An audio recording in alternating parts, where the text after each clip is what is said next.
रात हो चुकी थी और किशनगढ़ गांव में चारों तरफ अंधेरा फैल चुका था। गांव के सभी लोग भी नींद में डूब चुके थे। उसी वक्त एक हेलीकॉप्टर तेजी से गांव की तरफ बढ़ रहा था। थोड़ी ही देर में वो हेलीकॉप्टर गांव के पास एक मैदान में लैंड हुआ और उसमें से 4 आदमी मास्क लगाए और लुंगी पहने बाहर निकले। वो चारों चोर थे जो गांव में जाकर चोरी करने लगे और चोरी करने के बाद वो अपनी अपनी लुंगी वहीं घर में छोड़कर गांव से बाहर निकल आए और हेलीकॉप्टर में बैठ वहां से रफू चक्कर हो गए।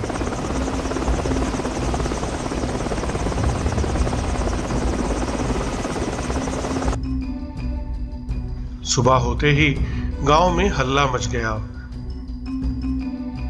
और सभी लोग एक जगह जमा हुए। अरे भोले भंडारी, हमरा तो सब कमाई सब चोरवा लूट के ले गवा। अरे हम तो बर्बाद हुई गवा हूँ। अरे इन सब दुष्ट लोग हमका भी लूट लिया है जी। हमारा तो सब सोने का गहना चोरी होए गवा। हाय रे, अब खड़े खड़े देखते का हो, कौनो पुलिस को भी फोन करेगा कि नहीं। तब एक गांव वाले ने पुलिस को फोन किया और थोड़ी ही देर में दरोगा मंगनी राम वहां पहुंचा। अरे का मैटर हो गया भाई? अब दरोगा मंगनी राम आ न गया है, सब सॉल्व कर देगा। चलो बताओ। गांव वालों ने पुलिस वालों को पूरी बात बताई और लुंगी भी दिखाई। ये लुंगी तो लुंगी गैंग का चोर लोग छोड़ के जाता है। ये लोग पे तो 500 से भी ज्यादा केस चल रहा है। 500? तो अब तक पकड़े काहे नहीं? अरे ये सब बहुत शातिर है, पर आप लोग चिंता नहीं न करिए। अरे कैसे न करे चिंता, हमारा तो सब पैसा ही डूब गया। अरे तनी हमरा बात भी तो सुनिए। देखिए, ये सब दोबारा जरूर आएगा। हम 4 गो सिपाही गांव में छोड़ के जा रहा हूँ। आपकी आएगा तो दबोच लिया जाएगा। ये सुनकर गांव वालों को थोड़ी राहत मिली। कुछ दिन बाद लुंगी गैंग के चोर हेलीकॉप्टर से फिर से गांव में पहुंचे और फिर से गांव में चोरी करने लगे। माल तो सब बटोरे लिए हैं, चलो अब लुंगी खोल के डाल दिया जाए। जब वो चुपके से वापस अपने हेलीकॉप्टर की तरफ जा रहे थे, तभी एक सिपाही ने उन्हें देख लिया। आए खबरदार, अपने आप को कानून का हवाले कर दो, नहीं तो गोली से भून देंगे। लेकिन वो दौड़कर हेलीकॉप्टर में बैठ गए और वहां से भागने लगे। सिपाहियों ने जीप से उनका पीछा किया, लेकिन वो उन्हें पकड़ नहीं पाए। अगले दिन आई लंबू, ये सब चोर को पकड़ना पुलिस के बस का बात नहीं है, हम ही को कुछ करना पड़ेगा। लेकिन उनके पास तो हेलीकॉप्टर ना है छोटू दादा। अरे बात तो सही है कहते हो। ऐसा करते हैं, वो वैज्ञानिक सुरेश के पास चलते हैं, शायद वो कुछ मदद कर सके। और वो दोनों सुरेश के पास पहुंचे।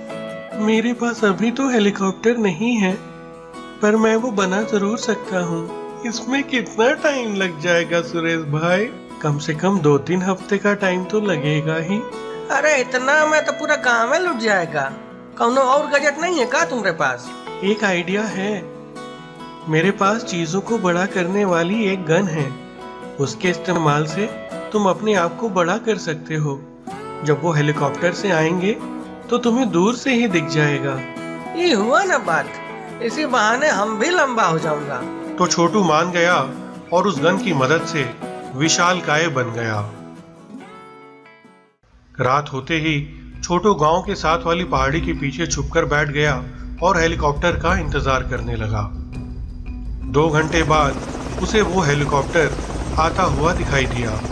जैसे ही वो हेलीकॉप्टर पास आया, छोटू ने लपक कर उस हेलीकॉप्टर को पकड़ लिया और पकड़ के उसे जोर से हिलाया। हेलीकॉप्टर हिलाते ही उसमें से लुंगी गैंग के चारों चोर बाहर निकलकर जमीन पर गिर गए और पुलिस ने उन चारों को अरेस्ट कर लिया। चला थाने, आज लुंगी में लपेट के ऐसा तोड़ैया करेंगे कि सब तुम्हारा कच्चा गीला हो जाएगा।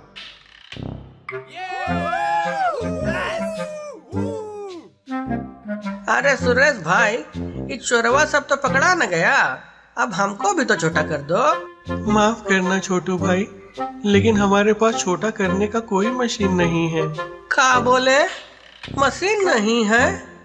अरे छोटू बदल गया लंबू में, अब रहना पड़ेगा तंबू में। ये सुनकर गांव वाले जोर जोर से हंसने लगे और छोटू रोने लगा।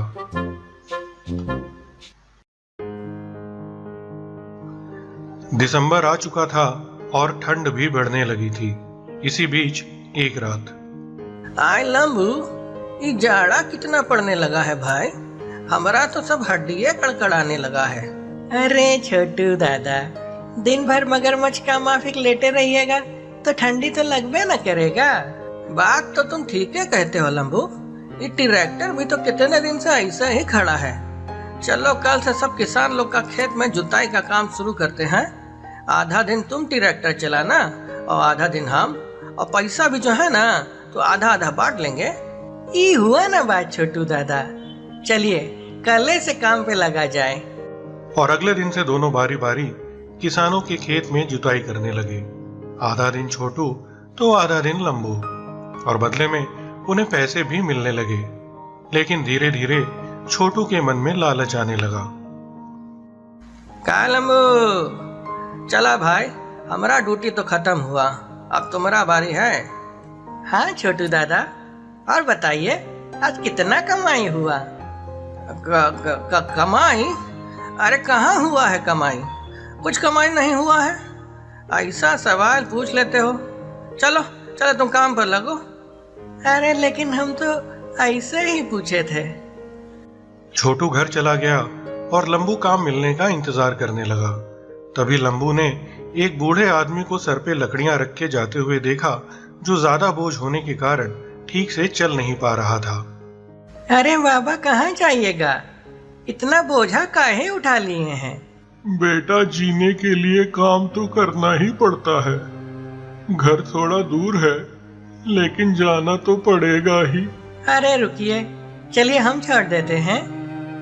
और लंबू उस बूढ़े आदमी को उसके घर तक छोड़ के आया। अगले दिन, लंबू, ये ट्रैक्टर हम तुमको काम करने के लिए दिए हैं कि घूमने के लिए? छोटू दादा, हम तो वो बूढ़े बाबा को, बस बस हमका सब मालूम है। देखो ऐसे नहीं चल पाएगा, अब हमको तुमसे कोई काम वाम नहीं करवाना है। चलो अपना रास्ता नापो। लंबू को ये बात बहुत बुरी लगी और वो दुखी मन से गांव के बाहर चल दिया। चलते चलते उसे पता ही नहीं चला कि कब वो रास्ता भटक कर एक घने जंगल के बीच पहुंच गया। अरे हम कहाँ आ गए, अब हम घर वापस कैसे जाएंगे? तभी उसे वही बूढ़ा आदमी दिखाई दिया।